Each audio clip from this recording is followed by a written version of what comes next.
शुक्राना गुरुजी का, लख लख शुक्राना, अनंतम शुक्राना। बहुत बहुत सारी आज ब्लेसिंग है आपके घर में। मैं तो देख रही हूँ कि जब हम लास्ट ईयर आए थे तो इतनी संगत नहीं थी, पर शुक्राना गुरुजी का कि आपके थ्रू उन्होंने इतनी सारी संगत को आज जोड़ा है, इतनी संगत को जोड़ा है। तो ये आपके लिए बहुत बड़ी ब्लेसिंग है। प्लीज़ बातें ना करें, 5-10 मिनट लूँगी मैं आपके। आप ये देखो कि गुरुजी अपने आप, आज तो गुरुजी ने ऐसे ऐसे नज़ारे दिखाए हैं कि जब से हम आए तब से बैलून फट फट फट फट रहे हैं। जब गुरुजी बड़े खुश होते हैं, जब संगत के रूप में गुरुजी आते हैं, संगत जी तो बहुत खुश होते हैं। और कई जगह तो बैलून 1-2 ही फटते हैं, और आज हर एक शब्द में बैलून फट रहे थे। ये गुरुजी की हमें ऐसा लगता है, हमारे थॉट्स होते हैं ये कि गुरुजी बड़े खुश हो रहे हैं आज। तो और आज बड़ी अच्छी गुरुजी ने लीला रची कि क्या हुआ कि जब दरबार लगाया और फिर मैं इधर उधर सब जगह देख रही थी, जिसे गुरुजी खड़ा कर देते चेकिंग करने हर कमरे में। तो बच्चे को दिखा दो। तो वहाँ पे इस कमरे में एक रूम है, मैं यहाँ किस संगत का नाम नहीं लेती कि हम कहाँ आए हैं, ये तो गुरुजी बैठे हैं, जहाँ गुरुजी है वहाँ सब संगत है। तो मेरे को उधर भेजा गुरुजी ने, और मैंने गुरुजी इनको बच्चों को बोला कि ना आप ये सीधा तो मैंने इनको बोला कि थोड़ा ना खिड़की में सामान पड़ा हुआ है, आप ना वो सामान थोड़ा सा ना हटा लो, क्योंकि पता नहीं गुरुजी ना किस रूप में आके कहीं भी आके बैठ जाते हैं। तो ये टूथपेस्ट ब्रश वगैरह या खिड़की में अच्छा नहीं लग रहा, क्या पता मेरे मुंह से ऐसे निकला, अंकल आप छोड़ दो ना अंकल जी। तो मेरे मुंह से ऐसे निकला कि शायद गुरुजी यहीं आके ना बैठ जाएं, कि तुम ये सामान हटा लो। गुरुजी ना चेकिंग करते हैं हर जगह के आके, तो खिड़की बड़ी गंदी लग रही है और गुरुजी यहीं आके बैठ गए किसी संगत के रूप में, तो आपको कैसा लगेगा। तो आंटी भोली वाली, उन्होंने फटाफट सारी खिड़की साफ कर दी, सामान हटा दिया। और देखो संगत जी, आज सच में इनके घर में गुरुजी आए हैं। वो किस रूप में आए हैं आप भी सुनोगे तो हैरान हो जाओगे। कि मैं उस समय ये सोच रही थी, गुरुजी को देख के भजन चल रहे थे और मैं गाना गा रही थी कि तेरे चेहरे में वो जादू है, बिन डोर चला आता हूँ, जाना होता है और कहीं तेरी ओर खिंचा आता हूँ। हुआ क्या, एक अंकल आंटी आए और उन्होंने यहाँ पे माथा टेका, और वो बिल्कुल उसी खिड़की के पास मैंने उनको जाके बिठा दिया। मुझे लगा ये संगत ही है, यहाँ पे आए हैं, तो मैंने कहा आप बैठिए। और उन्होंने कहा कि नाम लिया कि ये उनका घर है। तो मैंने पूछा इनसे आके होश से, इन्होंने कहा नहीं। तो उन्होंने कहा हमने तो 4 गली छोड़ के गुरुजी का सत्संग हो रहा है, शादी का, हमने वहाँ पे जाना था। देखो गुरुजी की लीला कि तीसरी मंजिल चढ़ के गुरुजी ने उनको भेजा, जो अपनी डेस्टिनेशन पे नहीं गए, और उन्होंने आके जल प्रसाद लिया और सर ढक के बैठे और चाय प्रसाद समोसा खाया और वो उठ के चले गए। और देखो गुरुजी ने उनको उसी खिड़की के पास बिठाया जहाँ की मैंने सफाई करवाई थी। मेरे को इतना अच्छा लगा, मैंने कहा गुरुजी आप किस रूप में आते हो, किसी को पता भी नहीं चलता। हमारे मुंह से अनजाने में वो वाणी निकल जाती है कि शायद गुरुजी यहीं आके बैठेंगे। और देखो उनको यहीं बिठाया, और अंकल ने कहा कि हम गलती से आ गए। मैंने कहा सत्संग तो सत्संग ही है, वहाँ नहीं गए तो यहाँ भेज दिया। मैंने कहा आपको कोई आज ब्लेसिंग देनी होगी, आपके हिस्से का ये प्रसाद होगा जो आपको यहाँ पे मिलना होगा ना, तभी तो आप यहाँ पे आए हो। फिर उसके बाद और भी 1-2 संगत आए, सीढ़ियाँ चढ़ रहे थे, फिर उसके बाद वो नीचे उतरने लगे। मैंने कहा आप आ जाओ।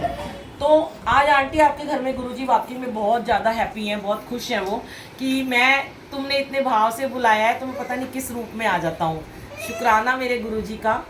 और कई बार ना गुरुजी के बहुत सारे सत्संग होते हैं, कई लोग क्वेश्चन करते हैं गुरुजी ड्रीम में आके कैसे कैसे ब्लेस करते हैं। सच में जब गुरुजी ड्रीम में आते हैं तो बहुत सारी पॉजिटिविटी लेके आते हैं, तो बहुत सारी पॉजिटिविटी लेके आते हैं गुरुजी। और कई बार क्या होता है, हमारे ड्रीम जो होते हैं वो सच भी हो जाते हैं, कई बार वो सच नहीं होते, उसके उल्टे हो जाते हैं। तो मुझे तो बड़े दिनों से ना ऐसे मुझे ड्रीम आ रहे हैं कि अचानक ही पता नहीं क्यों आते हैं। जैसे मैं सुबह अमृत वेला करके सो जाती हूँ, वैसे तो कहते हैं सूरज चढ़ने पे सोना नहीं चाहिए, और हम लोग 4 बजे के उठे होते हैं तो हमें सत्संग में जाना होता है, हम 1-2 घंटे फिर सो लेते हैं। तो 2-3 बार से ना, आप उठ के चल जाओ ना, 2-3 बार से ना मेरे को सपने आ रहे थे कि मैं जहाँ भी जाती हूँ ना वहाँ पे ज्योत ही नहीं जग पा रही है, वहाँ पे वो डेक ही नहीं चलता, म्यूजिक सिस्टम ही नहीं चल रहा, बंद हो गया, ब्लूटूथ ही नहीं चल रहा। तो ऐसा हुआ कि गुरुजी ने दिखाया कि अभी नोएडा में कुछ दिन पहले सत्संग हुआ, वहाँ पे 5 बारी हमने स्पीकर मंगाए, 4-5 स्पीकर जो नहीं चले। वो ड्रीम गुरुजी ने मेरा सच कर दिया कि हाँ कि तेरे को ये प्रॉब्लम्स आएंगी। अब गुरुजी ने आज मुझे क्या ड्रीम दिखाया कि मैं एक बहुत बड़ा सत्संग करवा रही हूँ और मेरा जो एक हॉल है, बहुत बड़ा बैंक्वेट हॉल है, और मेरा जो म्यूजिक सिस्टम है वो हॉल के बाहर लगा हुआ है। तो मैं वहाँ जाती हूँ, स्पीकर चल ही नहीं रहा, कभी ब्लूटूथ नहीं चल रहा, कभी कनेक्ट नहीं हो रहा, कभी मेरे फ़ोन की डिस्प्ले ख़राब हो गई है। तो 4 बजे का सत्संग है, करते करते 4:20 हो जाते हैं और बड़ी मुश्किल से एक ओंकार चलता है और मैं फिर फटाफट भाग के जैसे ही दरबार में आती हूँ कि चलो अब तो चल गया ये, तो मैं देखती हूँ जो हमारे सेवादार हैं उन्होंने दरबार सारा बढ़ा दिया और सारी संगत को वापस भेज दिया, जो कि कम से कम 400-500 संगत ही, हॉल खाली है। मेरे को बड़ा गुस्सा आता है, मैं कहती हूँ ये तुमने क्या किया? तो वो कहते हैं कि आंटी म्यूजिक सिस्टम खराब हो रहा था, तो हमने सोचा अब सत्संग नहीं होगा, तो हमने सबको वापस भेज दिया। मैं बड़ा रोई, सर पटक पटक के गुरुजी के आगे कि ये क्या आपने आज लीला रची। और मैंने बहुत डांटा उन सेवादारों को कि तुम लोगों की तुम इतने महान हो गए हो कि तुम गुरुजी के इंतजार नहीं हम कर रहे कि हम स्पीकर दूसरा ले आए, तुमने संगत को ही वापस भेज दिया। फिर जब मैं उठी तो उस समय मैं अपनी जो मेरे घर में काम करती है लड़की, मैंने उसे कहा था तुम मुझे ना 10:30 बजे उठा दियो। मैं 9:30 बजे ही सोई थी, तो 11:15 बज गए थे। तब मुझे गुरुजी ने एकदम से उठते क्या थॉट दिया कि ये तेरे को मैंने सपना दिखाया है ना, ये सच भी हो सकता है, तो तू समय पे उठ और समय पे निकल। यहाँ गुरुजी हमें आंसर देते हैं। वैसे तो हम कभी भी लेट नहीं गुरुजी हमें करवाते, हम हमेशा 1.5-2 घंटे पहले ही पहुँचते हैं, पर टाइम टू टाइम गुरुजी ड्रीम में आके ही हमें आंसर देते हैं कि तुम कभी भी लेट नहीं होना, ऐसा भी हो सकता है तुम्हारे साथ में, क्योंकि कोई भी ऐसा कर सकता है। ऐसा वैसे होता नहीं है कि सत्संग को मना कर दो, लेकिन दिखाया तो कुछ तो कारण होगा।